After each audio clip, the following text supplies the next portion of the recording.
News പ്രസിലേക്ക് സ്വാഗതം. വെഞ്ഞാറമൂട് കൂട്ടക്കൊലയുടെ പ്രതി അഫാൻ പോലീസിനോട് കൊടുത്തിരിക്കുന്ന മൊഴിയെല്ലാം 100% കറക്റ്റാണ് എന്നുള്ളതാണ് ഇപ്പോൾ ലഭിച്ചിരിക്കുന്ന വിവരം. കടക്കണിയുടെ തുക എത്രത്തോളമാണെന്ന് പോലീസിനോട് തുടക്കം മുതലേ അഫാൻ പറഞ്ഞിരുന്നു. അത് പോലീസിൻ്റെ അന്വേഷണത്തിലും വ്യക്തമായി കഴിഞ്ഞിട്ടുണ്ട്. ഗൾഫിലുള്ള പിതാവ് റഹീമിന് ഈ തുക ഇത്രത്തോളം ഉണ്ട് എന്നുള്ളത് അറിയാത്തത് കൊണ്ടാണ് അദ്ദേഹത്തിൻ്റെ കടമായ 15 ലക്ഷം മാത്രം പറഞ്ഞുകൊണ്ടിരുന്നത്.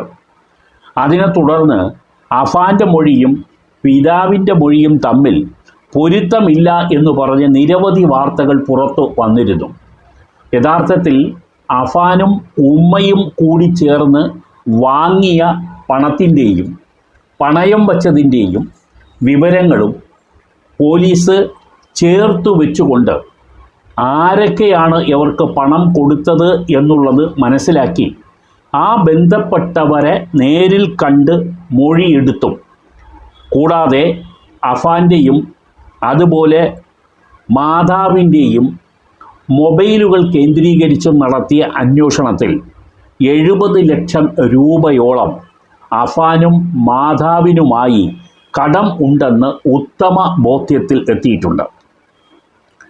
അമ്മ ഷെമി, അതായത് അഫാൻ്റെ ഉമ്മയായ ഷെമി, സ്വന്തം സഹോദരിയുടെ കയ്യിൽ നിന്നും 30 പവൻ സ്വർണമാണ് വാങ്ങി പണയം വെച്ചത്. കൂടാതെ അവരുടെ വീടിൻ്റെ ആധാരം വാങ്ങിയും പണയം വെക്കുകയുണ്ടായി.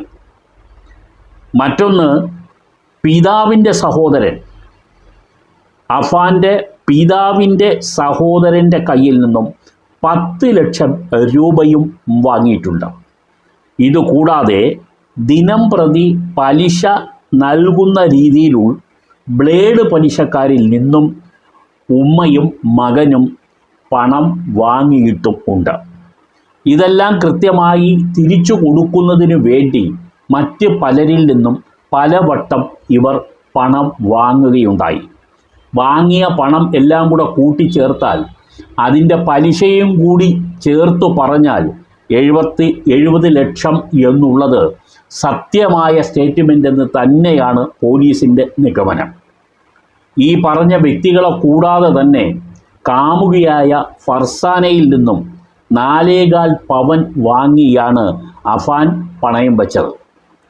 1.5 ലക്ഷം രൂപ തുകയായും ഏറ്റവും ഒടുവിൽ വാങ്ങിയിരുന്നു. ഇതിൽ ആ സ്വർണം 4.25 പവൻ്റെ സ്വർണം വീട്ടുകാർ അറിഞ്ഞിട്ടുണ്ടെന്നും അതുകൊണ്ട് എത്രയും വേഗം അത് തിരിച്ചെടുത്ത് തരണം എന്നും ഈ പെൺകുട്ടി നിരന്തരം കാമുകനോട് ആവശ്യപ്പെട്ടതിൻ്റെ വൈരാഗ്യത്തിലാണ് ആ പെൺകുട്ടിയെ കൊല്ലാൻ തീരുമാനിച്ചത്. അമ്മയുടെ സഹോദരിയുടെ മകളുടെ വിവാഹം നടക്കുന്നത് കൊണ്ട് നേരത്തെ തന്നെ വാങ്ങിയ 30 പവൻ സ്വർണം തിരികെ നൽകുന്നതിനും അവരുടെ സമ്മർദ്ദവും വരികയുണ്ടായി. പിതാവിൻ്റെ സഹോദരൻ കൊടുത്ത 10 ലക്ഷത്തിന് അദ്ദേഹവും പലവട്ടം ചോദിക്കാനിടയായി. ഡെയിലി ബ്ലേഡിന് എടുത്ത തുകയ്ക്ക് ദിവസവും ആൾക്കാർ വരാൻ തുടങ്ങുകയും അവർക്ക് മറിച്ചു കൊടുക്കാൻ കഴിയാതെ വരികയും ചെയ്ത സാഹചര്യത്തിൽ ഇനി ജീവിച്ചിരുന്നിട്ട് കാര്യമില്ലെന്ന് തന്നെ ഈ മകന് തോന്നുകയുണ്ടായി. നേരത്തെ ഉമ്മ തന്നെ ഈ കടബാധ്യതയിൽ എല്ലാവർക്കും കൂടെ ഒരുമിച്ച് ആത്മഹത്യ ചെയ്യാം എന്ന് കുട്ടികളോട് പറഞ്ഞെങ്കിലും പിന്നീട് ഉമ്മ തന്നെ അതിൽ നിന്നും പിൻവാങ്ങുകയാണ് ചെയ്തത്. ഒരുപക്ഷെ ഈ മരണം നടത്താനുള്ള പേടി കൊണ്ടാകാം, അല്ലെങ്കിൽ ഭർത്താവ് ഗൾഫിലെ പ്രശ്നങ്ങൾ അവസാനിപ്പിച്ച് വരുമ്പോൾ പ്രശ്നങ്ങളെല്ലാം, സാമ്പത്തിക ബുദ്ധിമുട്ടുകളെല്ലാം തന്നെ പരിഹരിച്ചേക്കാം എന്നുള്ള വിശ്വാസത്തിൻ്റെയും അടിസ്ഥാനത്തിൽ ആയിരിക്കാം. പക്ഷേ അവരുടെ എല്ലാ പ്രതീക്ഷകളും വല്ലാതെ തകിടം മറിഞ്ഞത് അവർ സാമ്പത്തികപരമായ നേട്ടമുണ്ടാക്കുന്നതിന് വേണ്ടി നടത്തിയ ചിട്ടി കമ്പനി പൊളിഞ്ഞതിലാണ്. അതൊരു കമ്പനിയായിട്ടല്ല, വീട്ടിൽ തന്നെ ബന്ധുക്കളെയെല്ലാം കൂട്ടിച്ചേർത്ത് നടത്തിയ ഒരു ഹോം ലെവൽ ചിട്ടി മാത്രമായിരുന്നു. ഈ ചിട്ടി നടത്തിയെങ്കിലും പലപ്പോഴും കുറി കിട്ടിയ ആളുകൾക്ക് കൃത്യമായും പണം കൊടുക്കാൻ കഴിയാത്ത സാഹചര്യവും ആ പാവം സ്ത്രീക്ക് നേരിടേണ്ടി വന്നു. പക്ഷേ ഇത്രയും കടങ്ങൾ ഒരു വശത്ത് കൂടിക്കൊണ്ടിരിക്കുമ്പോൾ തന്നെ അഫാൻ്റെ ആർഭാട ജീവിതത്തിന് ഒരു കുറവും അവൻ വരുത്തിയതും ഇല്ല. കാറ് കൊടുത്ത് വേറെ കാറ് വാങ്ങുക, ബൈക്ക് വിറ്റ് വേറെ ബൈക്ക് വാങ്ങുക, ദിനം പ്രതി മട്ടനും ചിക്കനും പൊറോട്ടയും ഉൾപ്പെടെയുള്ള നല്ല ഭക്ഷണം ഹോട്ടലിൽ നിന്ന് വരുത്തി കഴിക്കുക, ഇതെല്ലാം തന്നെ അഫാന് നിരന്തരം ചെയ്തുകൊണ്ടിരുന്ന പ്രക്രിയയാണ്. കാമുകിയുടെ മുമ്പിൽ പലപ്പോഴും നല്ല പിള്ള ചമയുന്നതിനും വലിയ ബുദ്ധിമുട്ട് ഇല്ലാത്തൊരു കുടുംബത്തിൻ്റെ പ്രതിനിധിയാണെന്ന് വരുത്തി തീർക്കാനും ആദ്യകാലത്തൊക്കെ അഫാൻ വളരെയധികം ശ്രദ്ധിച്ചെങ്കിലും സാമ്പത്തികപരമായി പിടിച്ചു നിൽക്കാൻ കഴിയാത്തൊരു സാഹചര്യം വന്നപ്പോൾ കാമുകിയുടെ മുന്നിലും കൈനീട്ടേണ്ടി വന്നു എന്നുള്ളതാണ് ലഭിക്കുന്ന വസ്തുതാപരമായ വിവരം. ഈ കൊലപാതകം നടക്കുന്നതിൻ്റെ തലേന്ന് തന്നെ ഒരു ബന്ധുവീട്ടിൽ 50,000 രൂപ ചോദിച്ചു പോവുകയും പക്ഷേ പലിശയ്ക്ക് പണം കൊടുക്കുന്ന ആ സ്ത്രീ ആ തുക കൊടുക്കാതെ എവരോട് മോശമായ സംഭാഷണം നടത്തി എന്നും അത് കേട്ട് അവരുടെ മരുമകൾ വളരെ നിന്ദ്യമായി ചിരിച്ചു എന്നും അത് അഫാൻ്റെ മനസ്സിൽ വൈരാഗ്യത്തിൻ്റെ വിത്ത് പാകി എന്നും റിപ്പോർട്ടുകളുണ്ട്. കൊലപാതകം നടക്കുന്ന ദിവസം രാവിലെ 10 മണിക്ക് ഷെമി എന്ന് പറയുന്ന അഫാൻ്റെ ഉമ്മ ഒരിക്കൽ കൂടി ഈ സ്ത്രീയെ വിളിച്ച് പണം ചോദിച്ചിരുന്നു. പക്ഷേ അവർ വീണ്ടും അത് കൊടുക്കാതെ തന്നെ മോശപ്പെട്ട വാക്ക് ഫോണിലൂടെ പറഞ്ഞു എന്നുള്ളതാണ് അഫാനെ ചൊടിപ്പിച്ച കാര്യം.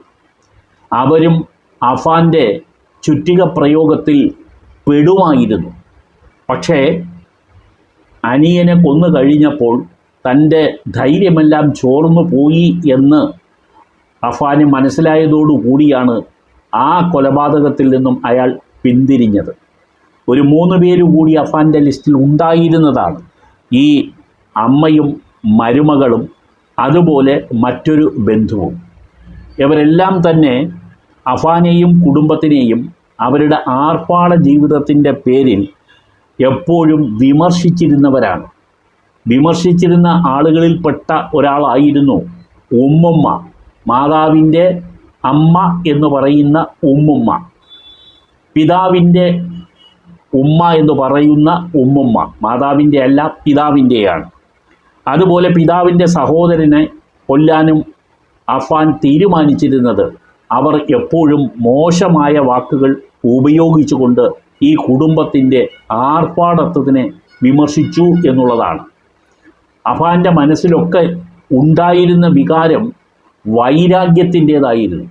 തൻ്റെയും കുടുംബത്തിൻ്റെയും സ്ഥിതിഗതികളെ അറിയാവുന്ന ബന്ധുക്കൾ തന്നെ അതിൻ്റെ പേരിൽ അവഹേളിച്ചപ്പോൾ ഒരു ചെറുപ്പക്കാരൻ്റെ മനസ്സിൽ തോന്നിയതൊക്കെ തന്നെയാണ് അയാൾ ചെയ്തു കൂട്ടിയത്.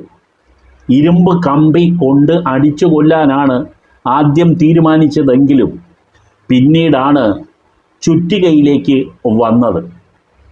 ചുറ്റിക പ്രയോഗം നടത്തുന്നതിന് വേണ്ടിയൊന്നും അഫാൻ ഒരിക്കലും ഇൻ്റർനെറ്റിൽ സെർച്ചൊന്നും ചെയ്തിരുന്നൊന്നുമില്ല.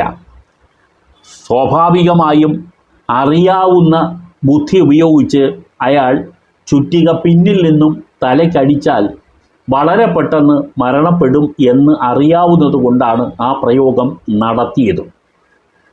പെട്ടെന്ന് താൻ പറയുന്ന വാർത്ത കേട്ട് ഞടുങ്ങുമ്പോൾ ആ വ്യക്തിയുടെ പിൻവശത്ത് നിന്ന് തലക്കടിക്കുക, അപ്പോൾ അവർക്ക് നിലവിളിക്കാൻ പോലും കഴിയാത്ത വിധം ഭയസംഭ്രമത്തോടുകൂടി മരിച്ചു വീഴുക. ഇത് സംഭവിക്കുമെന്ന് അറിയാവുന്ന അഫാൻ ആ നിലയ്ക്ക് തന്നെ ചുറ്റിക പ്രയോഗം നടത്തുകയുണ്ടായി. മരിക്കുന്നതിനു മുമ്പ്, മറ്റുള്ളവരെ കൊല്ലുന്നതിനു മുമ്പ് അവരോടൊക്കെ അതിനു മുമ്പ് ആരെയൊക്കെ കൊന്നു എന്നുള്ള കാര്യം പറഞ്ഞ് ഒരു ഷോക്ക് കൊടുത്തതിന് ശേഷം ഒരു നിമിഷം പോലും വൈകാതെയാണ് അഫാൻ അവരെയൊക്കെ തലക്കടിച്ച് കൊലപ്പെടുത്തിയത്.